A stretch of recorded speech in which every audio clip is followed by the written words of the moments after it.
Hey again, this is Rich Cruz, and I'm a marketing professional in the Chicagoland area, and I'm presenting an ongoing series as a challenge to myself of videos to show businesses, business owners, and entrepreneurs just exactly how I help my customers to build their businesses' digital presence online. So today I'm not going to go too much into my backstory and all that, but I am going to give you a little something here. In my career, I've designed hundreds of logos for a wide variety of organizations. And I remember very early on, I created a logo for a doula, a woman who is employed to provide guidance and support to pregnant women during labor. So this was, I remember it was a peachy pink logo with modified Angelique font that was used for the lettering and a custom lotus flower held in caring hands.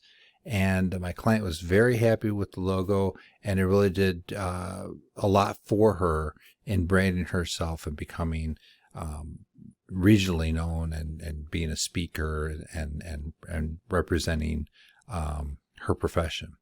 So let's just talk a little bit about what is a logo.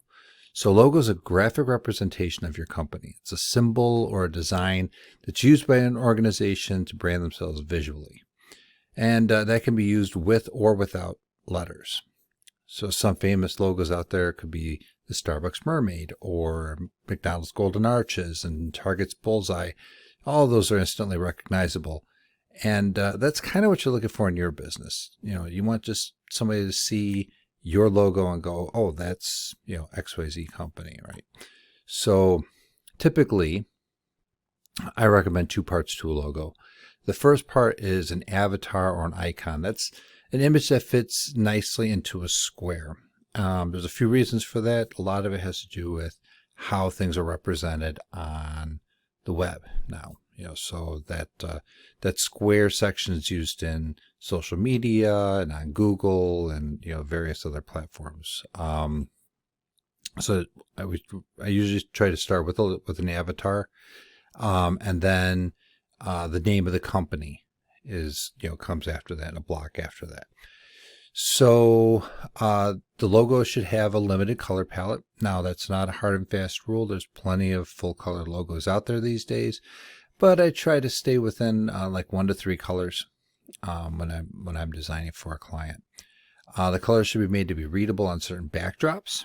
So you may need to have an all white version, an all black version, a version that stands out on a let's say a yellow background, or one that stands out on a blue background.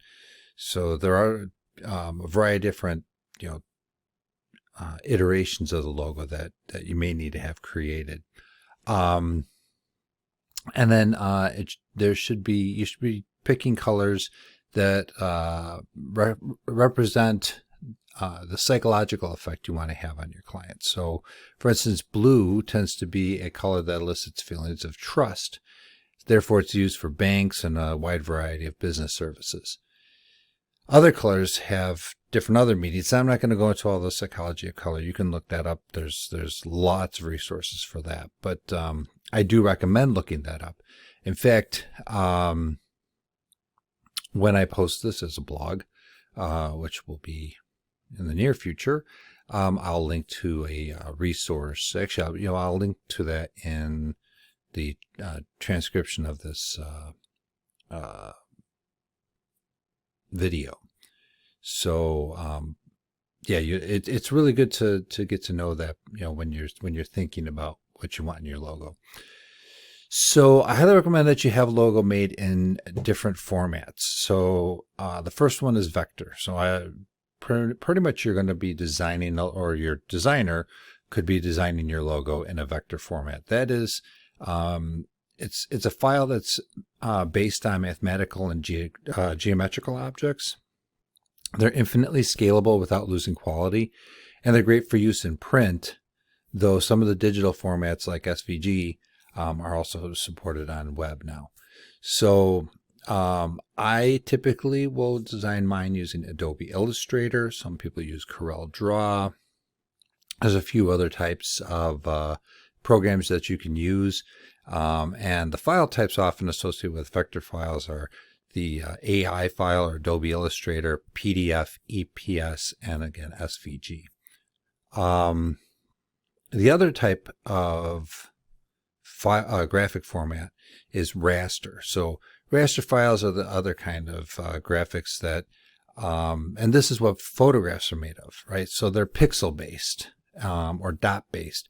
And the quality of the image degrades as the image gets bigger or smaller because the computer has to interpret what pixels to add or subtract as it gets bigger or smaller. So files often associated with the raster files are PSD files, those are Photoshop files, TIFF files, JPEG, and PNG. GIFs also.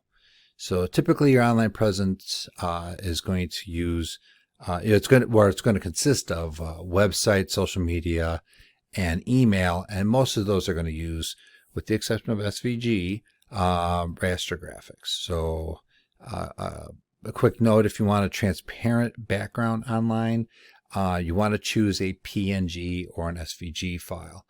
If you don't, then you could use a JPEG or a PNG file. GIF files are also raster based, which can be found online, but for the most part, I use online. I'll use JPEG or PNG files for the most part.